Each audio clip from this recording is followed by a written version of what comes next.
എല്ലാവർക്കും എൻ്റെ പുതിയൊരു വീഡിയോയിലേക്ക് സ്വാഗതം. ഇന്ന് നമ്മൾ ഉണ്ടാക്കാനായിട്ട് പോകുന്നത് ഒരു നാടൻ മീൻ തിളപ്പിച്ചതാണ്.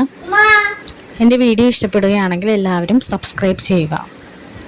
ഒരു ചട്ടി അടുപ്പത്ത് വെച്ച് അതിൽ ആവശ്യത്തിന് എണ്ണ ഒഴിച്ച് ചട്ടി ഇന്ന് ചൂടായി വരുമ്പോഴേക്കും നമുക്ക് ഒരല്പം സവാള, ഇഞ്ചി, പച്ചമുളക്, കറിവേപ്പില എന്നിവ ചേർത്ത് നന്നായിട്ടൊന്ന് വഴറ്റിയെടുക്കുക. ഇത് വഴന്നു വരുന്നതിന് ആവശ്യമായിട്ടുള്ള ഉപ്പ് കൂടി നമുക്ക് ചേർത്ത് കൊടുക്കാം. സവാള നന്നായിട്ടൊന്ന് വാടി കിട്ടണം.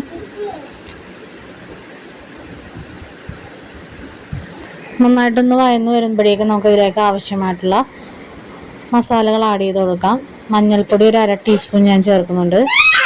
അതുപോലെ മുളക് പൊടി ഒരു 1.5 ടേബിൾ സ്പൂണാണ് ഞാൻ ചേർത്തിരിക്കുന്നത്. ഇത് രണ്ടൊന്ന് മൂത്ത് കഴിയുമ്പോഴത്തേക്കും നമുക്ക് അതിലേക്ക് ആവശ്യമായിട്ട് ഒരു 2 മീഡിയം സൈസ് തക്കാളി കൂടി ആഡ് ചെയ്ത് കൊടുക്കാം. തക്കാളിയൊക്കെ നന്നായിട്ടൊന്ന് വഴന്ന് കിട്ടണം. തക്കാളി നന്നായിട്ടൊന്ന് വഴന്ന് വരുമ്പോഴേക്കും നമുക്ക് അതിലേക്ക് ആവശ്യമായിട്ടുള്ള വെള്ളവും കൂടി ആഡ് ചെയ്ത് കൊടുക്കാം.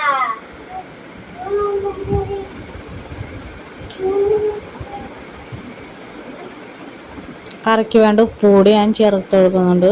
ഒരു 1/2 ടേബിൾ സ്പൂൺ ഉപ്പ് കൂടി ഞാൻ ഇവിടെ ആഡ് ചെയ്ത് കൊടുക്കുന്നുണ്ട്.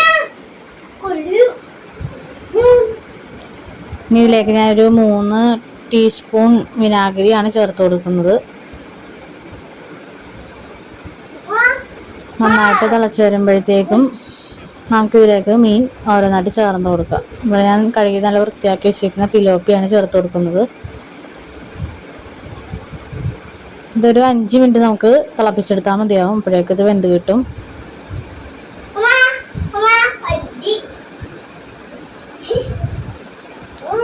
അഞ്ച് മിനിറ്റ് ആയിട്ടുണ്ട്. ഇപ്പോൾ നമുക്ക് ഫ്ലെയിം ഓഫ് ചെയ്യാം.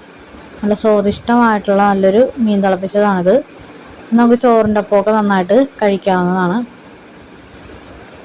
നല്ലൊരു കോമ്പിനേഷനാണിത് ചോറിൻ്റെ കൂടെ. വേറെ കറിയൊന്നും ആവശ്യമായിട്ട് വരുന്നില്ല.